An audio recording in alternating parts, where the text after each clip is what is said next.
মধ্যে আমাদের বিভিন্ন ধরনের ট্রেনিং হয়। তার মধ্যে আমাদের একটা হলো অপ্রাতিষ্ঠানিক প্রতিষ্ঠান, যেটা 7 দিনের ট্রেনিং।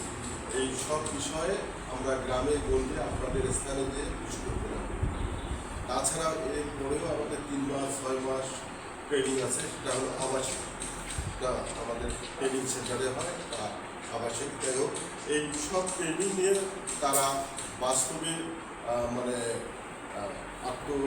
কর্মসংস্থান সৃষ্টি করে এবং তাদের পরিবারকে সুন্দরভাবে চলার পথ সৃষ্টি করে। সে সঙ্গে বিশেষ করে ট্রেনিং নিয়ে তারা যদি গরু মোটাতাজাকরণ প্রক্রিয়া শুরু করে, এটা সহজ পদ্ধতি। এটা আমরা ঘরে বসে কিন্তু ইনকাম করতে পারি। মানে 4টা বা 5টা গরু নিল, 4 মাস পর বিক্রি শুরু করলো। প্রতিটা গরু মানে 4টে গরু শুরু করলো, 4 মাস পর একটা গরু বিক্রি করলো, করার পরে দেখা গেল যে একটা গরু বিক্রি করে আবার একটা গরু বিক্রি করলো, 4টে গরু 4টে পর্যায়ক্রমে চলবে। এখান থেকে দেখা গেছে যে 35,000 টাকা দিয়ে গরু কিনলো, কেনার পরে দেখা গেল যে 4 মাস পরে সে 60,000 বিক্রি করলো, 30,000 টাকা আর্ন হলো। এখান থেকে 20,000 টাকা বেতন নিলে আবার চলবে। গরু কিন্তু সমানে থাকবে। তবে গরু মোটাতাজাকরণ প্রক্রিয়ার প্রথম উপকরণটা হলো ঘাস।